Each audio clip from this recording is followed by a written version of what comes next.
Zekun, good to see you. Let's talk about the vintage first, because I'm tasting 2020 and 2021. 2020 was a pretty warm vintage, right? It was a pretty hot vintage even for Chile. So can you just start, maybe let's start with 2020, then let's move on to 2021. Sure.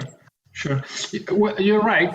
Overall, 2020 was quite warm, moderate yield, which makes a difference compared with 17. That was also very hot, but with very small crop. So the fact that we had a better production, that hold a little bit the evolution because of the high temperature, if you know what I mean. In 17 it was very, very fast because the ripening, because the crop was very, very small. So in 2020 it was quite dry in general and hot overall, but the challenge was to preserve the freshness, the fruit. So the vineyard management really was key in terms of promote a little bit the vigor of the plant, no leaf blacking, irrigate a little bit more during the heat peaks in summer, in January, February, and also, of course, harvesting a little bit earlier than normal vintage in order to preserve the acidity, the color. So overall, when we try the wines, you'll see that the alcohols are pretty moderate. You won't see, let's say, overripe flavors, but of course you will see wines with some power and concentration that is normal in a warmer vintage. But I think the old vines and the good terroirs always show and show well. I mean, show why there are good terroirs in difficult years, especially if it's a bit if it's warmer. The old vineyards, they're more adapted. They have deeper roots. And you can see very, very easily the behavior of a young vine is totally different. The alcohol sugar goes high very quickly in the young vines. You have moderate hydration. In the old vineyards, the performance is quite different. This is why in the iconic wines in 2020, if you pick reasonably early and you irrigate properly, you have wines that are very interesting. It is a vintage that young vines will suffer more. And Francisco, you just said they tend to produce a little higher alcohol, right? As well. In general, they accumulate faster and they have they suffer a bit more, and the physiology of the plant is a little bit less stable. Let's say the old vines is like old people. The old people is more experienced. When when things go rough, you sort of know how to deal with it, while when you're younger you tend to react and more overreact. Faster and so it's pretty much like that. It seems like a joke, but it's really a bit like that. How about, so you said you've got more irrigation in summer and harvested a little earlier, right? The irrigation is that today it's more in-house thing. I don't know what other people is doing, but we try in January, February, during the heat peaks, when it's really, really hot, we try to add a couple of hours to the vineyard so it doesn't shut down. It doesn't really, we don't want to over irrigate, of course, but at that time the plant, the grow is stopped, and you're giving a little bit of help to the plant in order not to protect, avoid dehydration in the cluster, etc. So that's like a little thing we do.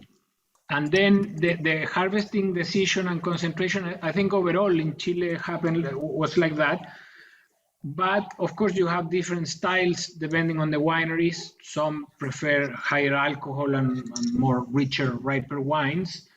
But still, overall, since was warm, like everything tend to ripe faster and concentrate. So it was a more challenging vintage in operational aspects in general, I would say. Also, you pick earlier, right? This is a vintage that you tend to pick a lot earlier than before. We pick quite early for us, quite early in general, probably 2 weeks before an average year, and in a cool year, maybe 3, even 4 weeks, depending on varieties and places. But some people harvest later. But overall in Chile, I think 2020 people harvested earlier than normal historical year, I would say. Yeah. In general.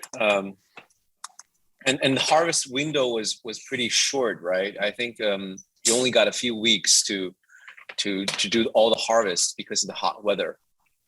Yes, but especially if you're aiming to have a fresher, elegant style, because if you are aiming to have moderate alcohol, good acidity, once you lose that, you cannot recover that. It's gone.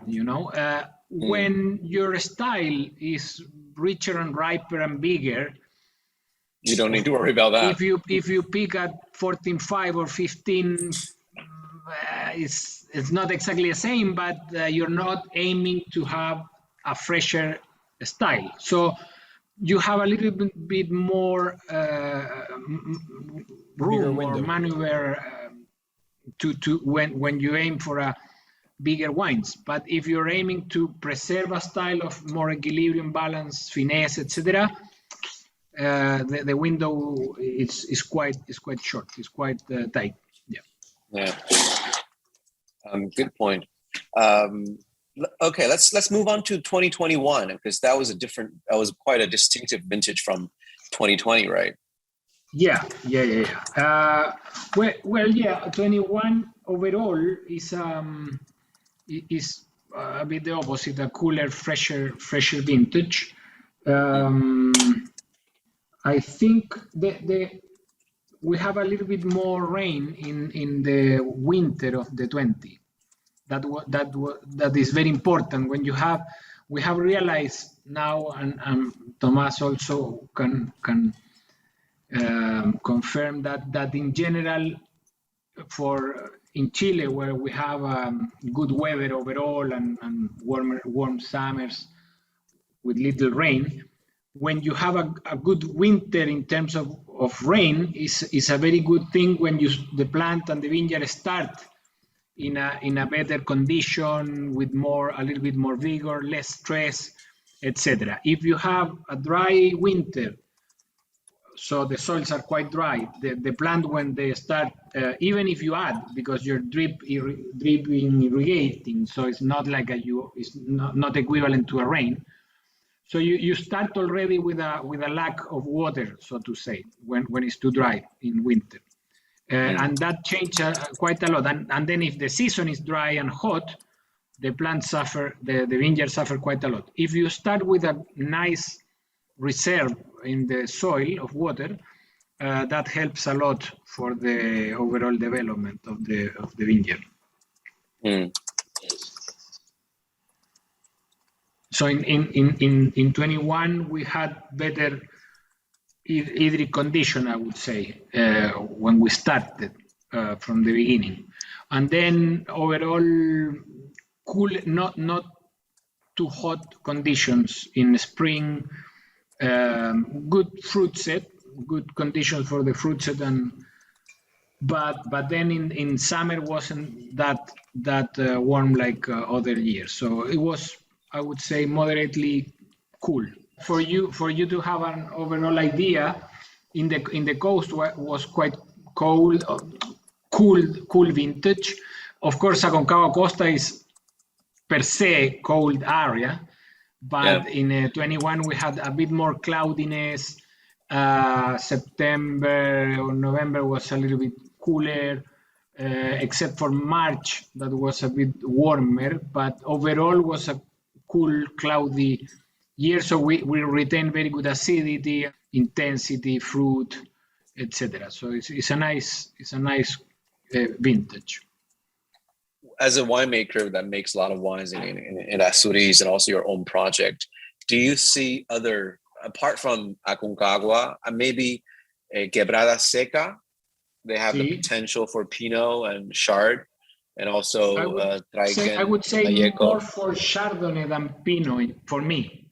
In Quebrada Seca and Limarí. Yeah, I like a lot what they do. The Chardonnays I find very interesting. So I think Limarí is a very attractive place. And then Vallejo, more people is moving south. Little projects and more people is producing, but they're small. Besides that, this is where you can find probably the most appealing or more personality. I like Limarí a lot, and and Aconcagua coast, and also the south Vallejo. How about BIOBIO? Have you found anything interesting from BIOBIO, like for Pinot or Chardonnay? Any possibility? Probably I have tried a few, but they haven't exploited much or promoted much. What I find very appealing and interesting from BIOBIO is Malbec. All Malbec from BIOBIO are beautiful wines from all vines that you can find. Still beautiful thing. Chardonnay they haven't produced much, nor Pinot, less. And some areas in farther south you can find Pinot Noir now in Rio Bueno, which is near Osorno, like 800 kilometers south, farther south than where I am. So I see a potential for Pinot and Chardonnay really in the south. Less radiation, more rain, longer ripening. You have to find the right soil though, and the right place, because where we are not that far from the coast. So we don't have a lot of frost. This year we had frost, but usually we don't have a lot of frost problem. But a lot of how far is it? How far are you from Santiago? From the coast? No, from the coast. From the coast, like 55 kilometers. Okay, that's near. Yeah. But if you move towards the road, the main road, towards the central part, it becomes very cold and very frosty, let's say, a lot of frost risk. We have some frost problem, but not every year, and we don't lose all the crop. Sometimes the Chardonnay that the bud break happen early, we can get affected, but some growers, some producers that have planted in areas that are too cold, they suffer quite a lot with the frost. So you said this year in 2022 you had some frost, and how much crop did you lose? We lose more than like 50% of the production. Okay, 50%. 50. Wow. Oh, yeah. That's a half of the fat. No, that's why we won't be able to grow commercially, because commercially we have a big demand. Yeah. But we got affected with the frost. Yeah. Yeah, because you don't need to do that. You're a boutique winery, boutique project, making more intellectual wines, not just for volume. It's not volume. The volume, not about volume there. Fine. Thank you so much for the input. Okay. Yeah. Thank you so much. Have a good night. You too. Take care. Bye bye. Cuídate, ¿eh? Bye bye, Francisco. Ciao. Adiós.